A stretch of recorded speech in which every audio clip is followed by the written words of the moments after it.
प्रिय छात्र छात्राओं, शुभ स्नेह आशीष। आज हम कक्षा 10 के विद्यार्थियों के लिए गणित विषय के अंतर्गत वास्तविक संख्याओं चैप्टर में वास्तविक संख्याएं पाठ के अंतर्गत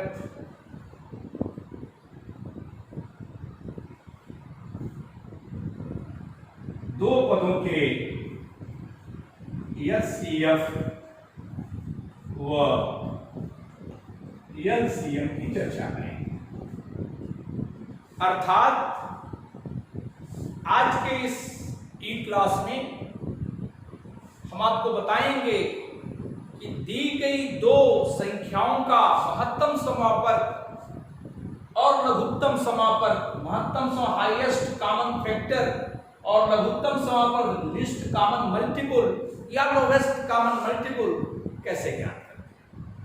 प्रिय विद्यार्थियों, पूर्व की कक्षाओं में हमने अंकगणित का आधारभूत प्रमेय आपको बताया था और उसमें कहा था कि प्रत्येक भाज्य संख्या को हम उनके अभाज्य संख्याओं के गुणनखंड के रूप में व्यक्त कर सकते हैं जो अद्वितीय होता है।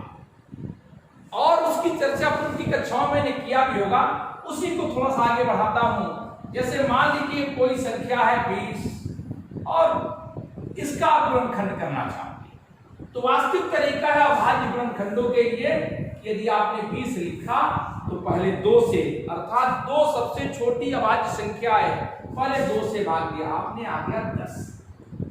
और फिर आपने इससे 2 से भाग तब तक भाग देते हैं जब तक ये कटता जाता, अर्थात आ गया 5। इसके बाद हम 2 के बाद अभाज्य संख्या 3 आती है, लेकिन 3 से चूंकि 5 नहीं कटेगा 3 को छोड़ देंगे, ये 5 से कटेगा, अर्थात 5 1, अर्थात ये मान आ गया 2 गुणे 2 गुणे 5। इस प्रकार से हमने गुणनखंड किया और इन गुणनखंडों के आधार पर हम किसी दिए जाने वाले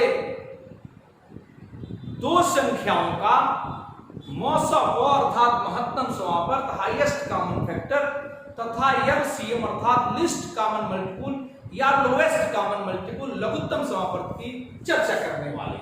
तो चूंकि ये आपका एचसीएफ और एलसीएम की जो चर्चा हम करेंगे, जिसे महत्तम समापक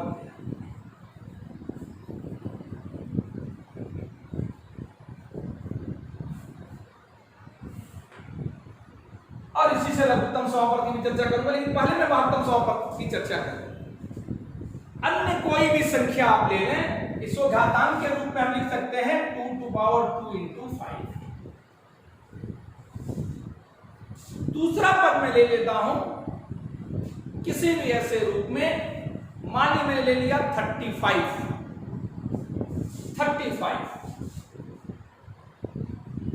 तो इसका जब गुणनखंड करेंगे तो 35 का जो फैक्टर होगा, 35 2 से कटेगा नहीं, 3 से कटेगा नहीं, 5 से कटेगा, 5 7 जा और 7 into 1 अर्थात ये होगा 5 into 7।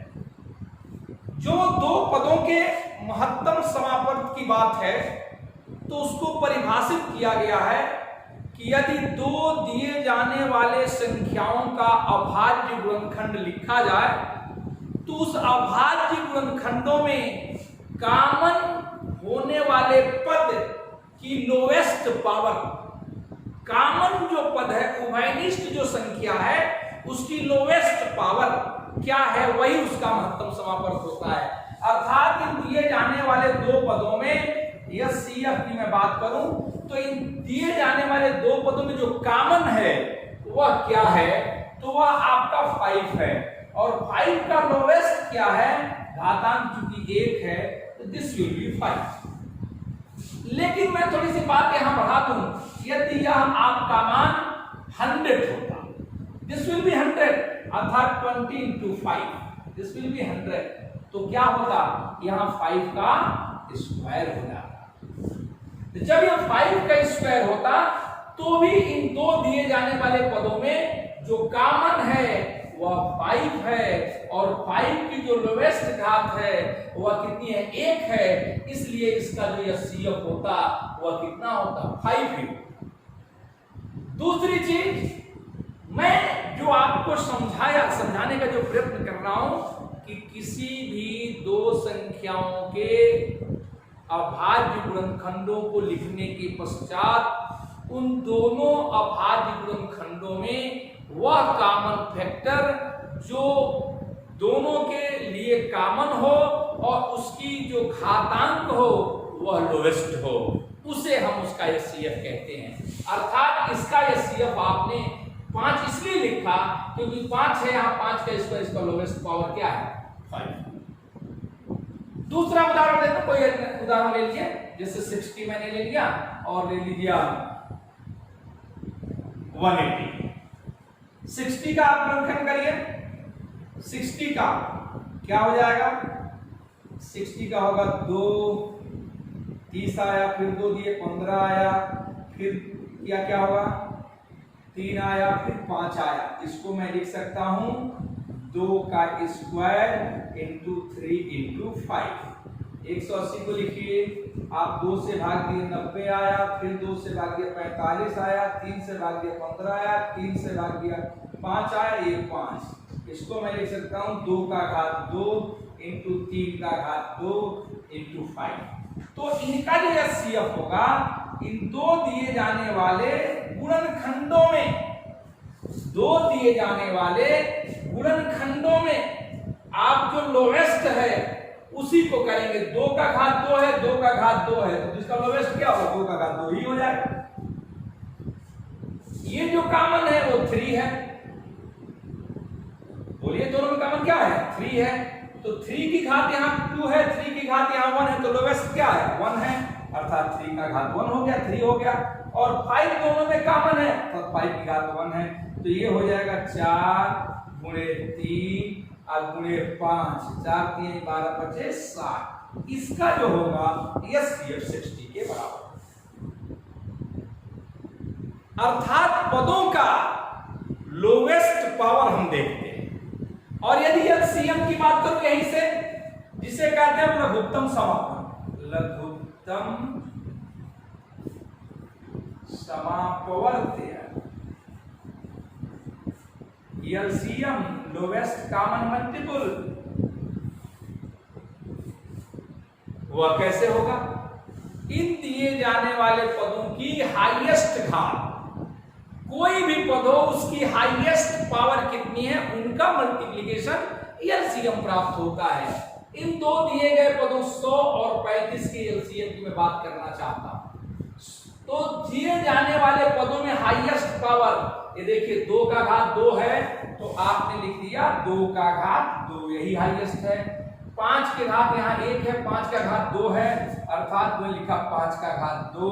और फिर क्या लिखा, 7 का घात 1, यहाँ 7 का 0 भी लिख लेकिन वैसे 7 का घात 1 है, 7, अर्थात 4 गुणे 25 गुणे 7, अर्थात 700। यह आपका एलसीएम है।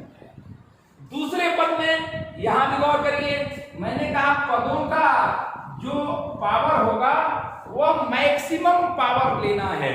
जितने भी पद हैं, जितने भी अंक हैं, उन अंकों का जो मैक्सिमम पावर दोनों पदों में है उसी को एलसीएम कहते हैं। तो ऐसी परिस्थिति में देखिए यहाँ आपका 2 का घात 2, 2 का घात 2 अर्थात 2 का घात 2 है, 3 का घात 1 है, 3 का घात 2 अर्थात 3 का घात 2 है, और ये कितना है, 5 है, अर्थात ये होगा 180। आप जानते भी हैं वह बड़ी से बड़ी संख्या जिससे दोनों संख्याएं विभाजित हो जाए उन्हें हम महत्तम समापवर्त कहते हैं। तो बड़ी से बड़ी संख्या इसमें देखिए 5 है, जिससे 35 को भी विभाजित करता है और इस 100 को भी विभाजित करता है। और लघुत्तम समापवर्त है वह बड़ी से बड़ी संख्या जो दोनों संख्याओं से विभाजित हो जाती है, पूर्णतः विभाजित हो जाती है। तो आप इसको देख लीजिए, 60 और 180 में एलसीएम आपने 180 प्राप्त किया है, जो 60 से भी विभाजित है और 180 से भी विभाजित है। इन दोनों चीजों को, दोनों उदाहरणों को देखने के बाद, विभिन्न लघुत्तम समापन और महत्तम समापन को देखने के बाद एक यहाँ से जो फार्मूला हम प्राप्त करते हैं कि दो संख्याएं a और b हों तो a और b का मल्टीप्लिकेशन उनके महत्तम समापक उनके लघुत्तम समापक h/l के क्या होता है, बराबर होता है। आप विभिन्न प्रयोगों के आधार पर देख सकते हैं, समझ सकते हैं। आज के क्लास में बस इतना ही, क्योंकि विलंब हो चुका है, मैं क्लासेस नहीं पढ़ा पा रहा था कुछ व्यस्तता के नाते, लेकिन प्रिय छात्रों प्रयास करता हूं कि लगातार घंटियां आपकी चलें। धन्यवाद, जय हिंद।